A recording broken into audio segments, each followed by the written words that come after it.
La luz es como el agua. Gabriel García Márquez. Un miércoles, como hacían todos los miércoles, los papás de estos dos niños se encontraban volviendo de cine. Mientras tanto, Toto de 9 años y Joel de 6 se encontraban sentados muy juiciosos en el sofá de su casa, esperando y escuchando muy atentamente cualquier ruido que significara que sus papás ya habían regresado. Así que cuando escucharon que el picaporte empezó a abrirse, se levantaron rápido y salieron corriendo a buscarlos. Los papás abrieron la puerta y ya sabían claramente qué era lo que sucedía. Les iban a pedir los regalos de Navidad. Había sido lo mismo el año pasado. Los papás, sin siquiera saludarlos, les preguntaron qué era lo que querían. Toto se les acercó haciendo un poquito de cara de niño mimado y les dijo que ya lo habían pensado todo perfectamente, que lo que ellos querían para Navidad era un equipo de buceo, pero con todo lo que un equipo de buceo puede tener: tanque de oxígeno, aletas, mascarillas, todo, absolutamente todo para poder bucear en condiciones. El papá de una vez empezó a negar, volteó a mirar a la mamá y esta, sin regañarlos porque los amaba mucho, la verdad, les dijo que si de por sí era muy tonto tener un bote de aluminio en el cuarto de servicio, con un sextante, con una brújula, en una ciudad como Madrid que ni siquiera tiene mar ni tiene río. Tener un equipo de buceo era una idea mucho más absurda, que nunca iban a utilizar eso, que para qué. Joel le dijo que ya tenían todo pensado, todo muy fríamente calculado, que lo que ellos querían era poder jugar bien, pero claramente el equipo tiene que ser de verdad, no podía ser simplemente juguetes. Y que como sabían que no le iban a estar muy felices por la idea, les iban a proponer un trato. Que si ellos, en vez de ocupar alguno de los primeros 5 lugares de sus respectivos cursos, trato con el que se ganaron el bote, que si ellos se ganaban el primer lugar de sus cursos, les daban lo que ellos estaban pidiendo. La mamá le dijo que eso era pura tontería, que además ellos se tenían que esforzar, porque pues esa era como su única obligación en la casa, tener buenas notas, que si es por obligación no hacían nada, pero si era para cumplir sus caprichos, se ganaban hasta la silla del profesor si era necesario. Y así empezaron a discutir. Siguieron dando evasivas a los papás, los niños siguieron insistiendo, pero lo importante es que al final de toda la conversación no les dijeron ni sí ni les dijeron que no. Así que para los dos niños eso fue una respuesta muy clara. Los dos se fueron muy felices a su cuarto y empezaron a recordar cómo es que había empezado todo. Se acordaron de cuando Joel tenía la exposición en el grupo de poesía de los utensilios del hogar, cuando Toto se le acercó justo después de que él acabó y le preguntó cómo era que funcionaba la luz. Una de las ideas random que se le había venido y que no había podido entender muy bien. Y es que a él le parecía increíble que simplemente nos pichara un botón y ¡pum!, la luz apareciera. Yo se rió un poco porque es que la tenía clarísima. O sea, no era tan difícil. La luz es simplemente como el agua. Uno abre el grifo y esta sale. Los dos empezaron a quedar con esa idea y empezaron a hablarlo. Y cada vez lo hablaban más seguido y más seguido, hasta que alguno de los dos le dijo al otro: ¿y será que alguien alguna vez ha podido navegar en la luz? Pues si se puede navegar en el agua, en la luz, ¿por qué no? Y se quedaron con esta idea ya arraigada en ellos, y todos sabemos lo terco que puede llegar a ser un niño. Hasta que pensaron y sintieron como la necesidad de ellos tener que navegar por la luz. Por eso se esforzaron tanto para ocupar los primeros 5 lugares. Por eso se esforzaron aún más cuando el papá dejó el bote en la bodega porque no lo iban a usar, en llamar a varios de sus amigos y subir este bote 5 pisos hasta su apartamento y ponerlo en el cuarto de servicio. Por eso todos los miércoles cuando sus papás iban a cine, Toto y Joel sacaban el barco, sacaban su sextante y sacaban su brújula y empezaban a navegar por todas y cada una de las casas, rompiendo un par de bombillas para que la luz llegara más o menos a 1 metro. Y así, navegando los sofás, las cocinas, las habitaciones, empezaron a descubrir y a redescubrir todo su hogar de maneras que nunca se les habían ocurrido. Y maravillados, asombrados por todo esto que estaban viendo nuevo, pensaron que querían ir más allá. Y el siguiente paso más allá era entrar a la luz. y para entrar a la luz tenían que estar muy preparados. Así que pidieron el equipo de buceo. Por eso se esforzaron tanto el siguiente año, para no solo ser los primeros de su curso, sino tener una mención meritoria de parte del mismísimo rector del colegio, algo que nunca se había visto antes. Pero es que el cambio que habían tenido estos niños era increíble. Y después de esto, sin siquiera pedírselo a los papás, la siguiente vez que fueron al cuarto de servicios, lo vieron ahí. Todo lo necesario para bucear en condiciones. Cada una de las cosas que ellos les habían pedido, sus almas y sus corazones empezaron a brillar de la emoción. Sacaron el bote, empezaron a navegar un poquito como para entrar en calor, se colocaron todos los implementos y se lanzaron a la luz. Empezaron a bucear y a nadar como tiburones. Empezaron a descubrir todos y cada uno de los secretos que por años la oscuridad había tenido dentro de su casa. Empezaron a ver rincones y a conocer sitios que ni siquiera sabía que tenían.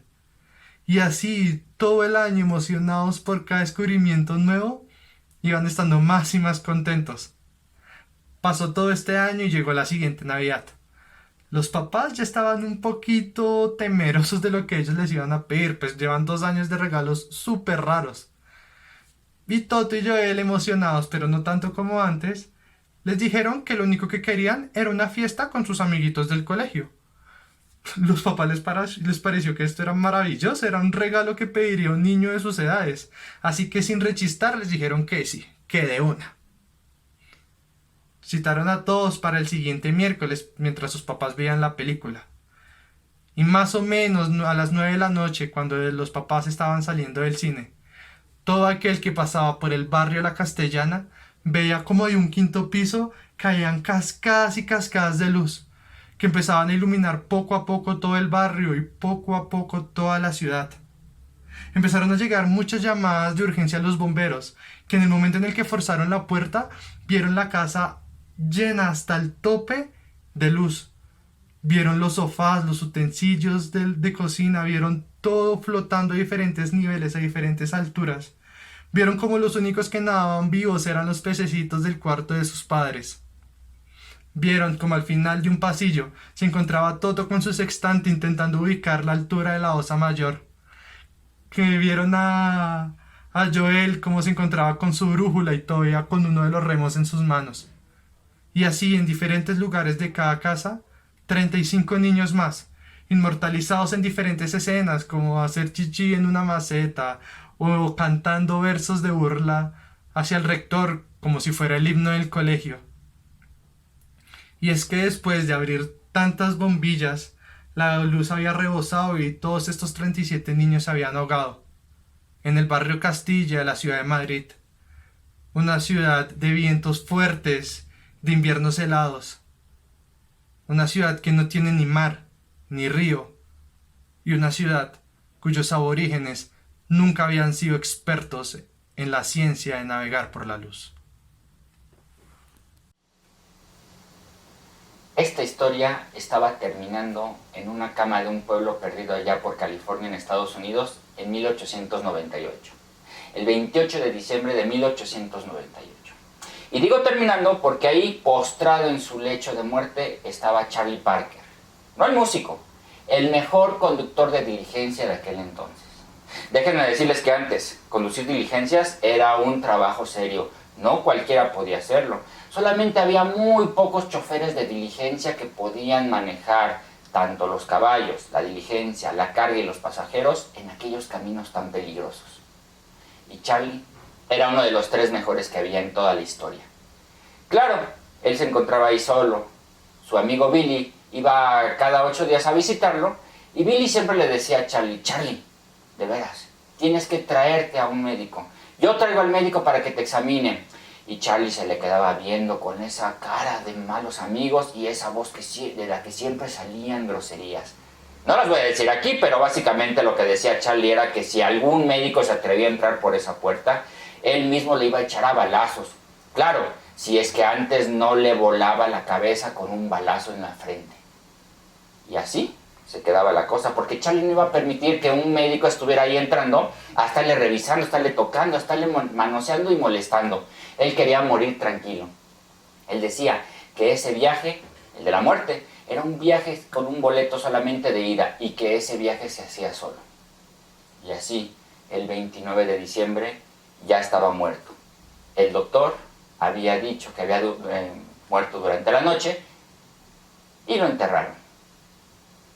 Pero la historia de Charlie Parker empezó tiempo atrás. Mucho tiempo atrás. En los años 30, cuando él era un muchacho y trabajaba para diferentes casas. Tenía varios patrones que le habían dado trabajo en los establos y a él le encantaban los animales. Le encantaba cepillar a los caballos y después aprendió a manejar las carretas. Claro que manejar la carreta era distinto porque había que saber cuándo frenar el caballo y también cómo frenar la carreta para que la carreta no le pegara al caballo o que el caballo no siguiera caminando y la carreta ya estuviera parada. Se necesitaba cierta habilidad. Y de pronto, él, que había nacido en Nueva York, se había ido después a Boston a trabajar y después lo mandaron llamar a Georgia.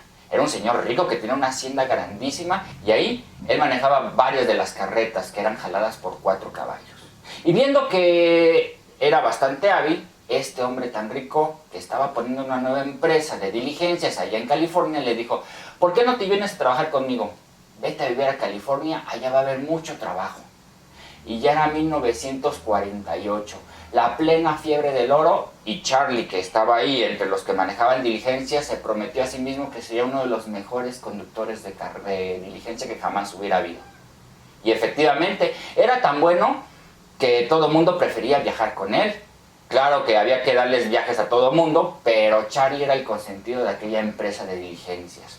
Y era un trabajo complicado, porque a diferencia de Georgia, donde todos los caminos eran planos, donde los caminos eran derechos, casi no había curvas, aquí en California, en las partes bajas, pues sí, había lugares que eran bastante tranquilos, pero cuando uno iba por la serranía, por todas las sierras, por todas las montañas, aquello se complicaba, porque había unas curvas muy cerradas, y en las bajadas había que aplicar toda la fuerza que había para poder detener aquella diligencia y al mismo tiempo jalar a los caballos para que estos no se siguieran de frente. Claro que había peligros de deslaves, había ladrones, porque aquellas diligencias llevaban cargamentos de oro.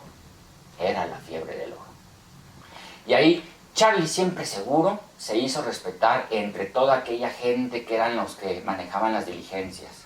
Todos los días, después de llegar de su recorrido, Charlie se ponía muy guapo, muy trajeado, muy limpio. Porque eso sí, Charlie podía estar ahí en el establo limpiando los caballos, se podía llenar de toda la tierra que había en el camino, podía de pronto bajar todo enlodado si es que había llovido. Pero cuando había que ir al salón a beber whisky con todos los demás, él siempre llegaba muy limpio, muy cepillado, su ropa pulcra, sus guantes de cuero divinos, sus botas, que eran unas botas con tacones altos, porque déjenme decirles que Charlie tenía una apariencia física bastante peculiar. Era mucho más bajito que todos los demás. Mientras los otros choferes de diligencia medían entre 1,80 y 1,96 metros, Charlie medía 1,68. Claro, con sus botas de tacones altos, pues se veía un poco más alto. Pero además, los otros hombres que tenían la espalda muy ancha, contrastaban con Charlie, que sí, tenía unas espaldas bastante anchas, pero tenía lo que ellos llamaban un trasero gordo. Y ahí estaba Billy, uno de los choferes, que le dijo: ¡Hey, Charlie! Mueve tu trasero gordo, que ya son las 4 y ya va a salir la diligencia. Y Charlie se le quedó viendo, y Charlie tenía una lengua filosa y le dijo: mira, tú casi no has viajado por los caminos. Y si hubieras viajado tanto como yo he viajado, tendrías el trasero tan gordo como yo. Pero lo que tienes son ideas tontas. Claro que él lo decía con groserías, pero bueno, no se las voy a decir aquí. En una ocasión estaba uno de los choferes de diligencia que venía bien contento porque acababa de traer un cargamento especial a ese pueblo. Era un cargamento de muchachas y el manager que las traía. Y las muchachas iban a hacer espectáculos muy interesantes ahí en el salón del pueblo, y después de los bailes seguramente iban a cobrar por algún favorcito extra. Y entonces este chofer estaba regodeándose que había traído el cargamento más importante que había llegado a aquel pueblo. Y en ese instante iba entrando Charlie como siempre, muy peinado, muy pulcro, con sus guantes de cuero, listo para beber con todos los demás. Y si era posible, fumarse un cigarro, porque él fumaba más que los demás. Parecía chimenea. Y ya estaba cortando aquel puro, ya estaba empezando a echar humo, cuando de pronto el que había traído a las muchachas dijo: ¡Hey, Charlie! Yo nunca te he visto con una muchacha. Deberías de acercarte a una de ellas. A lo mejor te enseña un par de trucos. Y para las pocas pulgas de Charlie se acercó y le dijo: mira, si la inteligencia se midiera en gordura, tú serías muy inteligente. Pero ahí abajo no hay nada que le pueda interesar a una muchacha. Si alguien sabe de muchachas, soy yo, así es que mejor cállate. Y ahí se zanjó el pleito. Charlie era de lo mejor, pero un día lo asaltaron. Y eso pudo mucho con él. Él iba como siempre conduciendo la diligencia y justo después de haber pasado un puente en una curva le salieron de unos matorrales unos bandidos. Era un tal Robert Smith, que era el jefe de la banda de los Smiths, la de los ladrones. Y entonces, con las pistolas apuntándole directamente a la cara, le dijeron: hey, todo lo que traes. Y esa vez Charlie traía debajo del asiento del conductor un cofre lleno de monedas de oro. Acababan de sacarlas del banco y las llevaba al otro banco. Y entonces a Charlie, que no traía ese día sus pistolas, no le quedó más remedio que obedecer. Y el otro le seguía apuntando directamente a los ojos. Y veía en su cara todo el coraje que Charlie estaba guardando y le dijo: lo siento, esta vez nosotros hemos ganado. Y Charlie se le quedó viendo y le dijo: mira, solamente porque hoy no traigo mis pistolas, pero la próxima vez que te metas en mi camino, no vas a poder contárselo a nadie. Y aquellos se fueron muy felices porque tenían un buen botín. Por supuesto, esa noticia se supo en el pueblo y todo el mundo se estaba burlando de Charlie. Y esa tarde Charlie no bajó ni a beber whisky ni a fumar cigarros. Se quedó en su habitación pensando que se las iban a pagar. Y pasó el tiempo. Y esta vez ya Charlie viajaba con sus dos pistolas bien cargadas, bien listas. Y en otra ocasión, una vez más, después de haber pasado por una parte que era complicada, donde había que bajarle la velocidad porque había bastantes piedras, le salieron otra vez aquellos. Y esta vez Charlie se les quedó viendo a los ladrones. Y Robert Smith, que estaba desde abajo viendo directamente, apuntando con su pistola, dijo: si te mueves, ya sabes que te toca. Y Charlie simplemente, sencillamente estaba ahí, tranquilo, viendo cómo el compinche se subía por el costado de la diligencia para tomar el cofre con las monedas de oro. Y en ese instante Charlie rápidamente le tiró un balazo al que se estaba subiendo y otro a Robert. Y a Robert le dio en uno de los muslos. El pobre se fue cojeando y le dijo: los lobos se van a encargar de ti. Porque efectivamente había huido a la montaña y ya estaba atardeciendo. Y cuentan y dicen que 2 días después encontraron el cadáver de Robert Smith, el jefe de aquella banda, devorado por los lobos. Pasó mucho tiempo y Charlie se fue haciendo viejo. Se fue haciendo cada vez más diestro, se fue haciendo cada vez más avesado en todos los caminos. Y aunque estaba cada vez más viejo, nadie le quitó ese título de ser uno de los mejores 3 conductores de diligencia del viejo oeste. Pasó tanto tiempo que un día agarró sus cosas y se jubiló y se fue a vivir a un viejo pueblo. Y ahí pasó sus últimos días. Solamente su amigo Billy lo iba a visitar de vez en cuando. Y ahí fue donde el doctor lo encontró muerto. Era un 29 de diciembre de 1898, cuando el doctor levantó el acta diciendo que Charlie había muerto. Y ya cuando lo iban a enterrar, el doctor se dio cuenta del único secreto que guardó muy bien Charlie. Nadie lo podía esperar, pero ahí, mientras estaban enterrando a Charlie, el doctor se quedó callado con ese secreto, porque nadie debía saber que Charlie Parker, el mejor conductor de diligencias de todo el oeste, en realidad era una mujer.